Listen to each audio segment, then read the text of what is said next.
Okay, let's continue with chapter number 8, that is emerging technologies. In that, let's see what is cloud computing architecture. In this question, you have to only remember what is front-end architecture and back-end architecture. Front-end architecture you basically use for taking a input or output, and in back-end architecture, all that processing and storage is done. Now let's see what are the components of front-end architecture. Clients devices, your mobile phones, laptops, and all, they are basically client devices. Also, the transaction processing system that records data, that is also a front-end architecture. After that, application softwares, Tally, ERP, SAP, all these are application softwares. All the data for those softwares is not stored on the front-end architecture, it is in the back-end architecture. You are only entering details using the application software. After this, unique interface. Okay, what is interface? It is the face of the application. Okay, the interface, you will access the software and then enter the details. Every application has its own interface. For example, Swiggy has its own interface, McDonald's has its own interface. You enter the app, then you select the products, and then you place the order. But if some website or some application doesn't have an interface, okay, then we will use a common access interface. For example, ICAI doesn't have its own interface, or any professional institute. What we will do is we will go on their website using Firefox, Internet Explorer, or Apple Safari, and then we will log in into our account and then pick payment for the courses. So in front-end architecture, remember 4 things. First, your device, then the software, then it may have an interface or may not have an interface. If it doesn't have an interface, we will use common access interface. What is common access interface? It is your navigation software such as Firefox, Internet Explorer, and Apple Safari. After this, let's see what is backend architecture.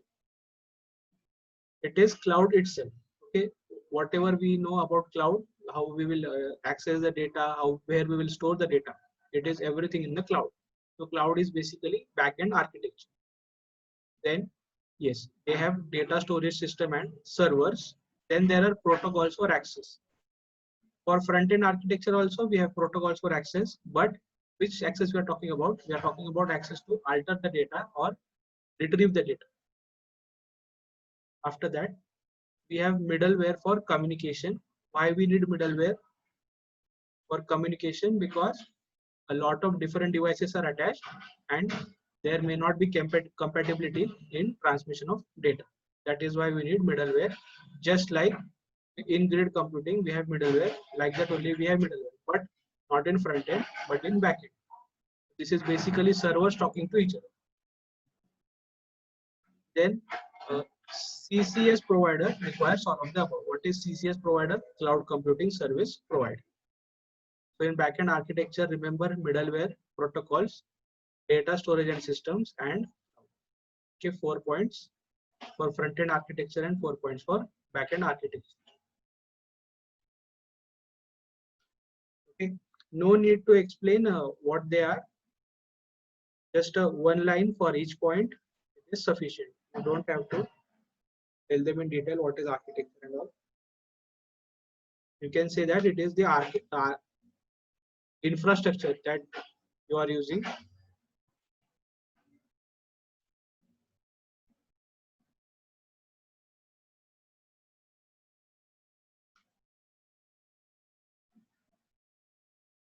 Now let's see cloud versus grid computing. What are the similarities and differences? What are the similarities? Both are scalable. Both have multi-tenancy and multitasking. What is multi-tenancy?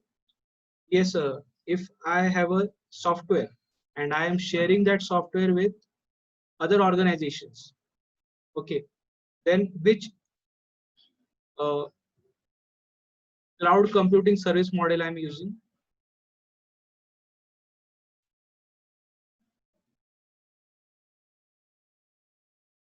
if I have purchased a software, So please repeat, sir. if I have purchased a software, it is of crores of rupees. I will install that software on the server itself, and that software will be used by not just me, but also other organizations. Other organizations will pay rent to me because they cannot purchase. Software as a service. Infrastructure as a service. Software as a service. Okay? Software as a service. Why infrastructure as a service? Okay, in infrastructure, we are talking about, see, I can buy a laptop, I can buy a computer desks and all, okay, but I don't have that budget or the maintenance and all, I cannot do that. So in that case, I will take infrastructure as a service. Okay, you can remember infrastructure as a service for examples like CTP. What is CTP? Casual taxable person. He doesn't work entire year. Okay, he just works for 30 to 60 days. Now, it is not reasonable to purchase all the infrastructure if your business is limited in nature. So what you will do is you will just refer to infrastructure as a service.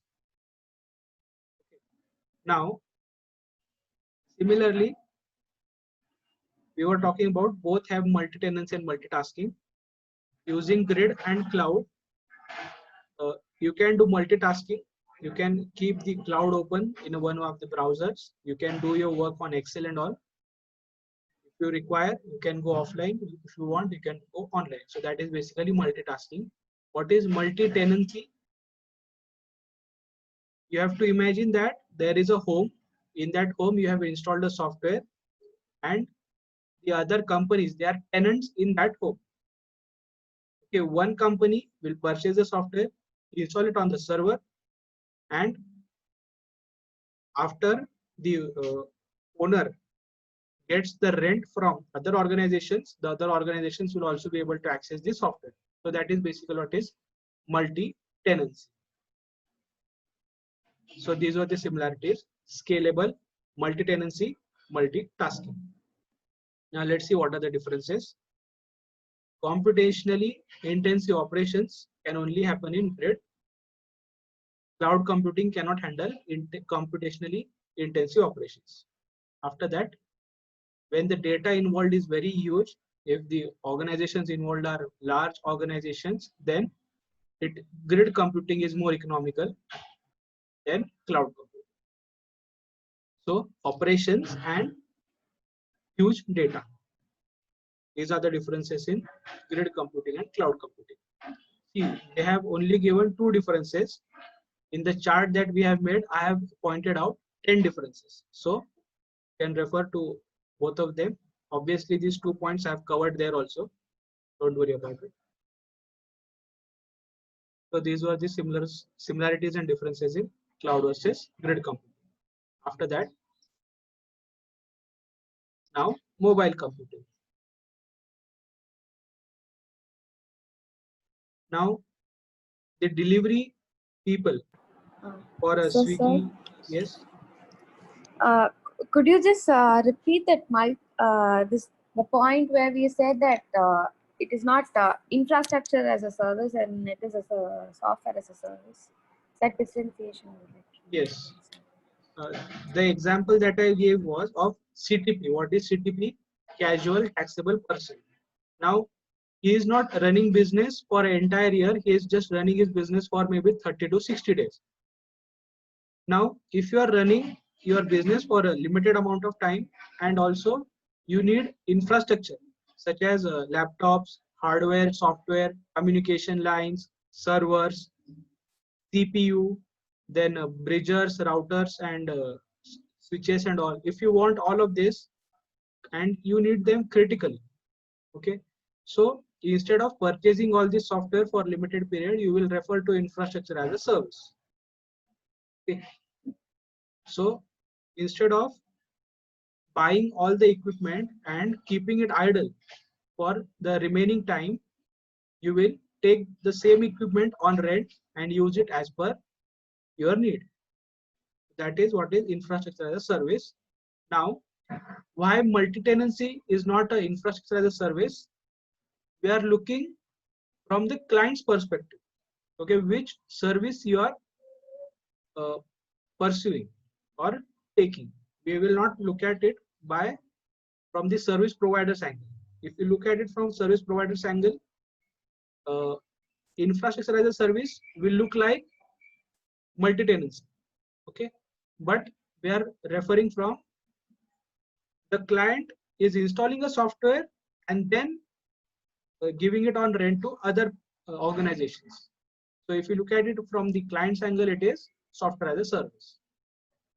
So never look at it from the cloud service provider's angle. Yes, have you understood? Yes, sir. Now let's see what is mobile computing.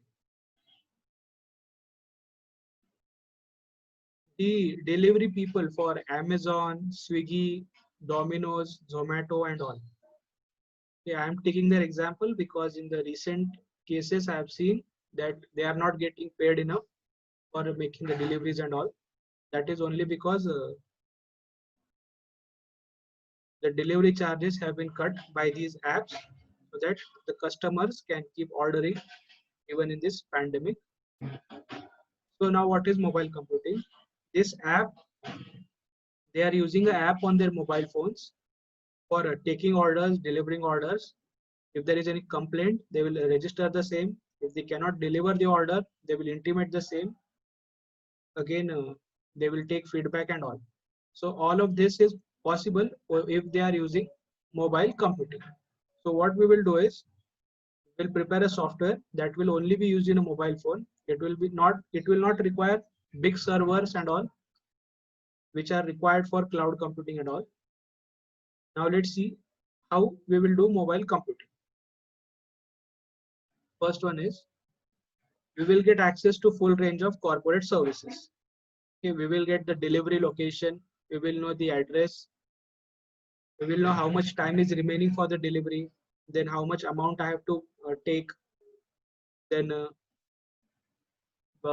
we have to tell them to give feedback, the customers and all. We have to serve them with a smile and all. So if you have a mobile computing, you will get access to full range of corporate services. One more example, you are going on audit. You will communicate with your boss, the reporting time, the destination time, the reaching time. Then if you are taking a break for the lunch and all, then also you will keep on updating him regarding the work completion and all. So using mobile, you are getting access to full range of corporate services. If you want any specific document, you are calling him and telling him, please send me this file that we can do audit and all. Then it automates paper-based processes.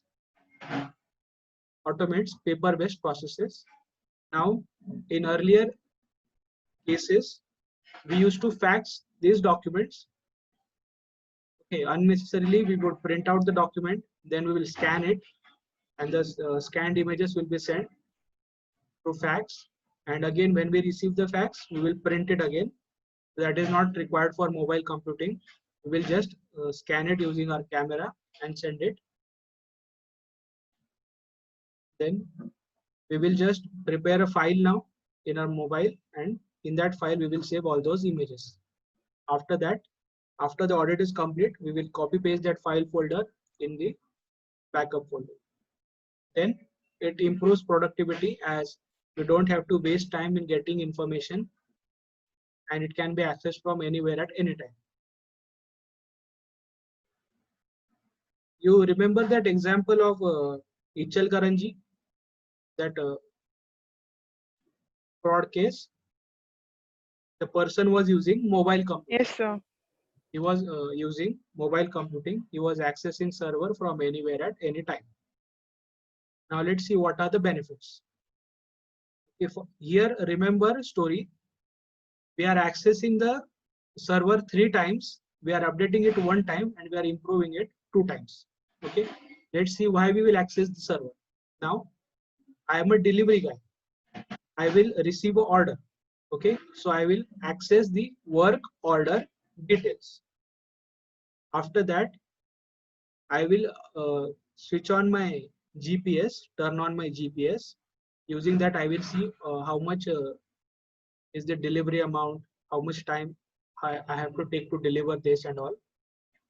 Further, if I am not able to complete the task because I am too far away, what I will do is I will ask the server to please transfer this order to another person who may be near to the destination. So what I will do is I will call the server. So the server will ask him why, what is the problem and all. So that is basically you are accessing the corporate services and information. Okay, the person who is calling and asking what is the problem, why you cannot deliver and all. So what we are accessing corporate services and information. And after you deliver order, your feedback will be automatically registered in the corporate database. So again, you will access the corporate database to see whether the customer has given you feedback or not, and accordingly you will improve your behavior or delivery methods. So 3 times you will access: first for work order details, then for corporate services and information, and then corporate database. Now you will update your work order status. If you are working in an audit firm, you have gone for audit. After every day, you have to report your work order status. So you will update your work order status.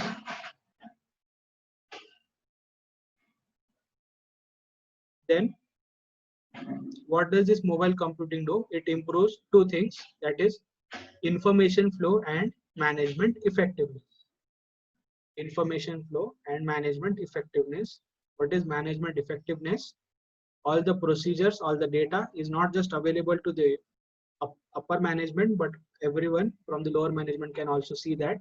So even if one of the components has a problem, they can ask one each other.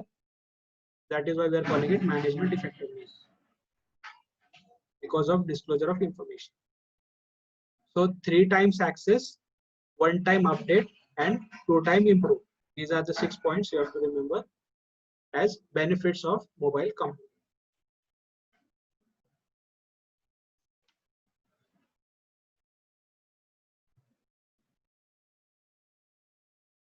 Here, remember the example I gave for Zomato, Swiggy delivery guy, and also that you are going on audit.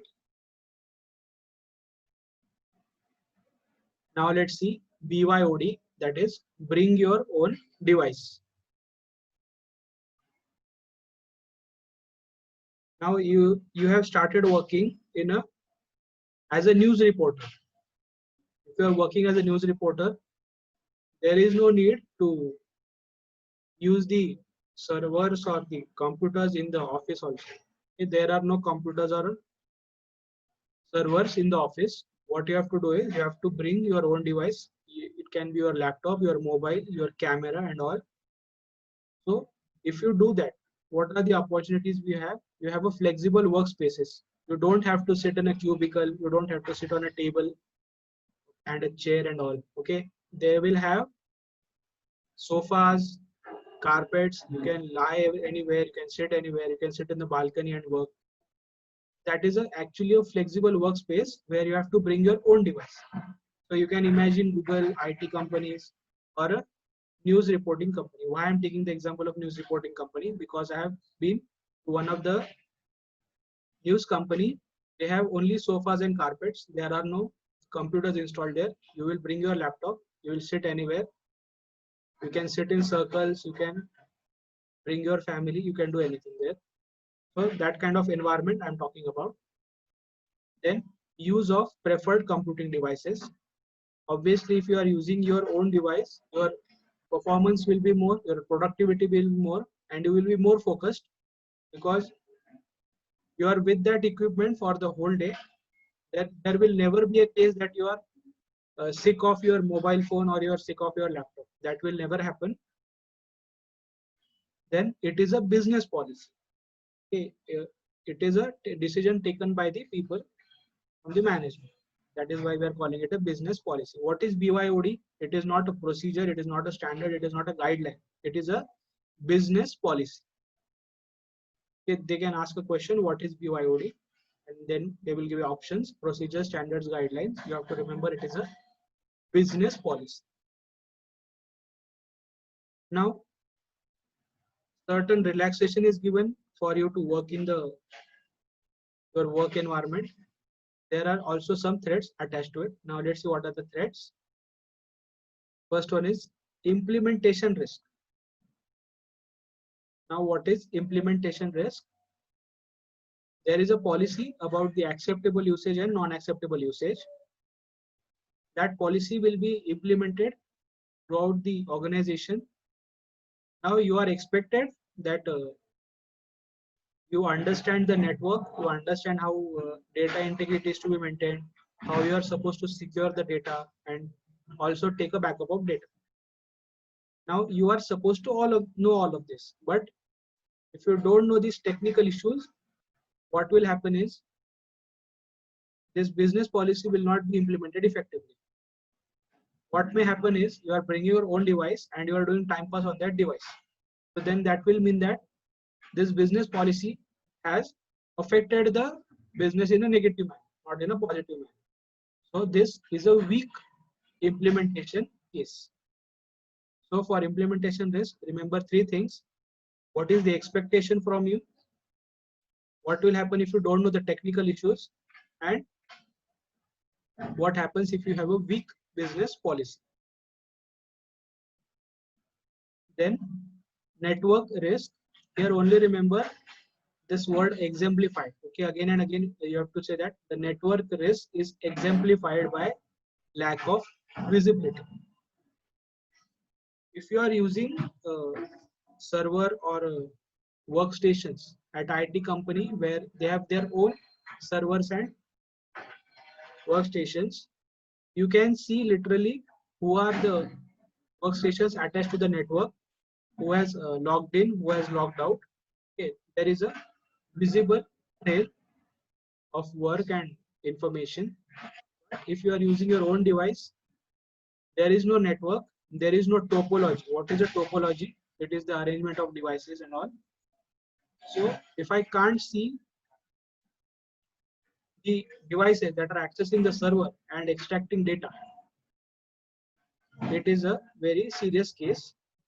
So network risk is exemplified by lack of visibility. You can write here all the cyber attacks that we can do using network risk. Yes, sir. How 2611 was done? We read it in cyber attacks. Network scanning. Network scanning. So basically, network risk and network scanning are the same. Then device risk. Okay, here we are talking about it is exemplified by loss of device.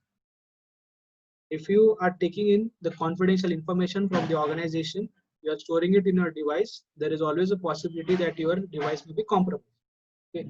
It can either be hacked, the software might crash because you didn't do the maintenance and all.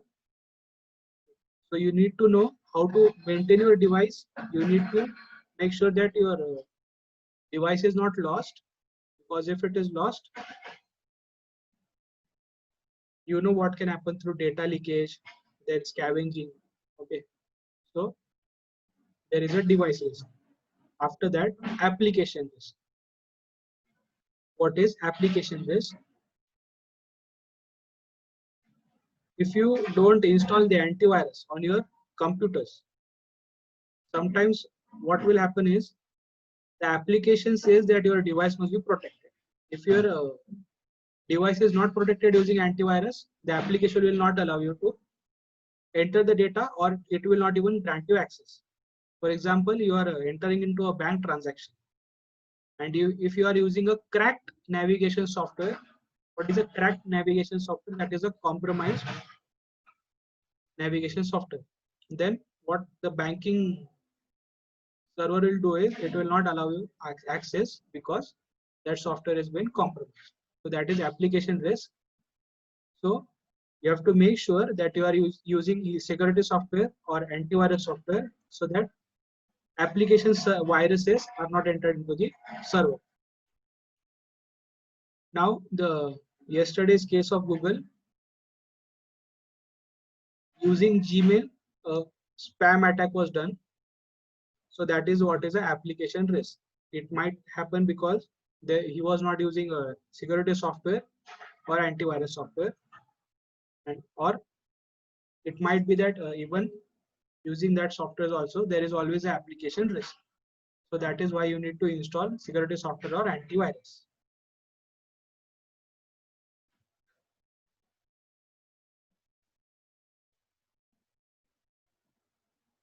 Here you have to say that it is not the responsibility here to install antivirus of the organization. It is the responsibility of the user because he is bringing his own device into the organization in application risk. Now there are threats. We have seen threats. Now let's see what are the advantages and end this concept with a good note. Okay. Employees are happy now because they are working with the devices with which they are comfortable with. Also, they don't have it to make any modifications to specifically work somewhere. They will never get frustrated, or it will never happen that employees stealing the equipments from the company. You might have seen it in the logical access, sorry, in physical access controls, what all employee can do. So now if he is bringing his own device, all that will not happen. So employees are happy. Then lower IT budgets. Just now we saw what is the front-end architecture, what is the back-end architecture. Okay, all that infrastructure, you don't need that if you are using your own devices. Then IT reduces support requirements. Still, we will have IT which will monitor that what all devices can connect to the server, how to get attached with the network, how visibility will be seen and all. But if you are using your own device, it is not basically a workstation. You are storing the data on your device itself. So it requires less protocols for attaching itself. So it will reduce support requirements and also maintenance. Then early adoption of new technologies that will increase your productivity. Early adoption of new technologies means instead of organization giving you training about how to use new technologies, you yourself will install the software, you yourself will start using it in beta mode. What is beta mode? You work with that software in a different environment. Then that is basically early adaptation of new technology. Then increased employee efficiency. Okay, here you can remember the learning curve theory. What is learning curve theory? Yes, can anyone explain that?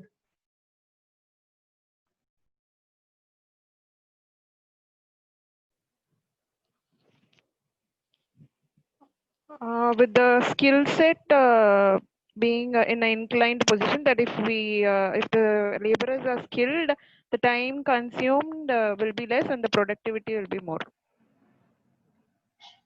See, now if I am studying ISCA for the first time, I will require about 3 months to just understand what is ISCA. Then if I am trying to understand it again for the second time, now it will not take me 3 months again. It might take 1.5 months or 1 month again for revising it again.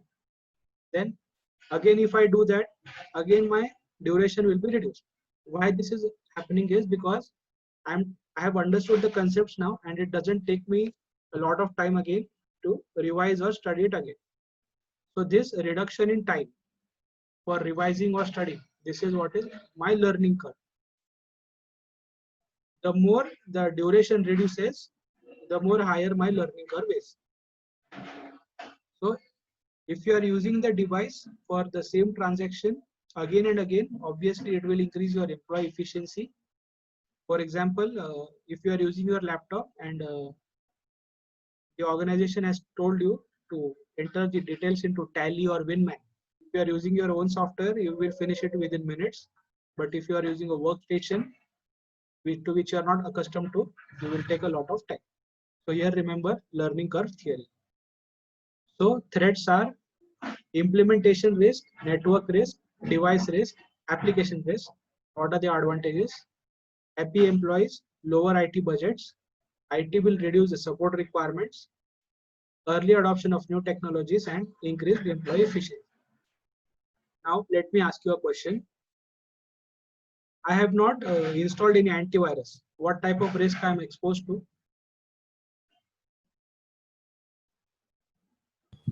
Application risk.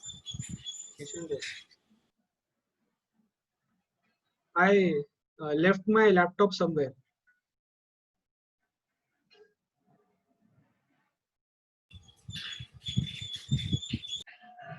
Device risk. Device risk. Now I have attached my laptop to the server, and I have attached my friend's laptop with the Bluetooth of my laptop.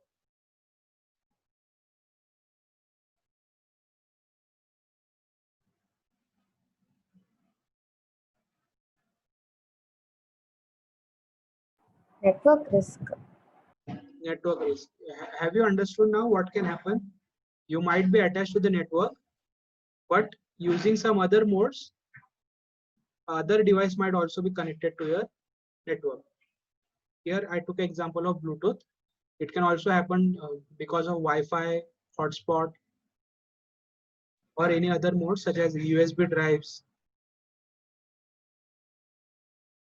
And then again, sitting in the office, a person is accessing YouTube and watching videos.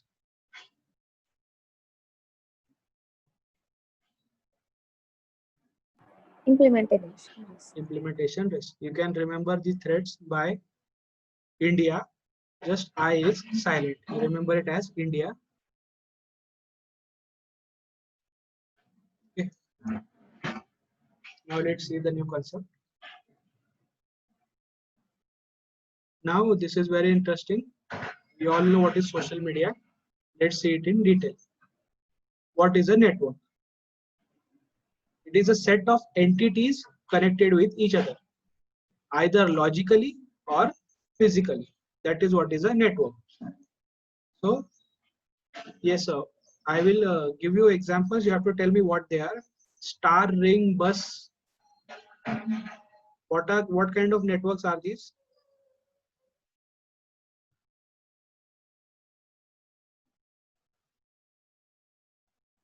Star, ring, bus. There is a specific term you use after this.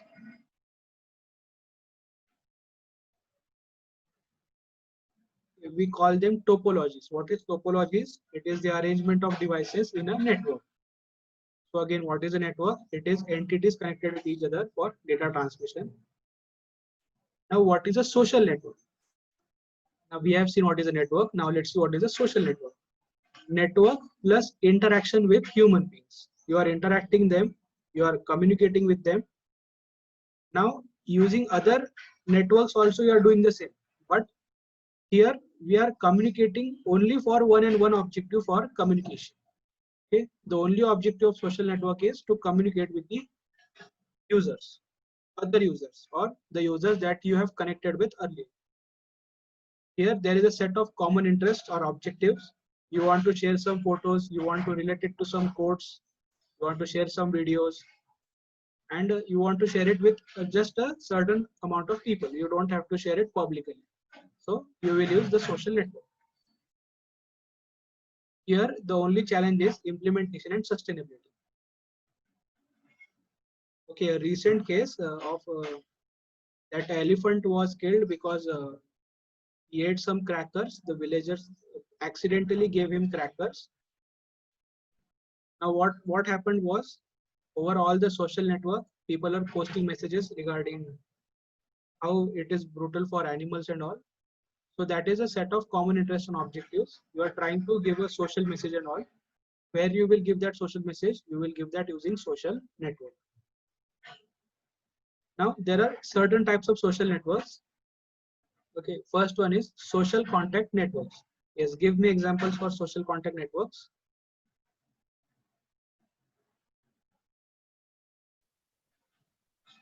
Facebook, Insta. Facebook, Instagram, Twitter, Hike, WhatsApp. These are all social contact networks. After this, now in that Facebook, Instagram, uh, there is a other group which is called study circle network. Okay.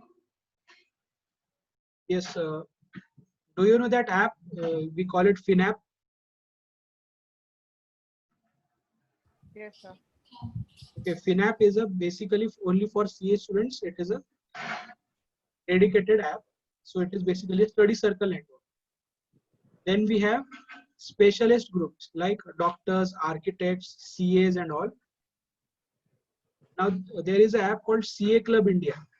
There is also CMA, CS and for lawyers also there is another club. So that is basically specialist groups. All the experience and wisdom that you have, you will share there in these specialist groups. Then fine arts. What is fine arts? Music, painting and related arts. Music, painting and related arts. We will call them fine arts. We will share it there. Okay, we will continue in a minute. Don't go anywhere.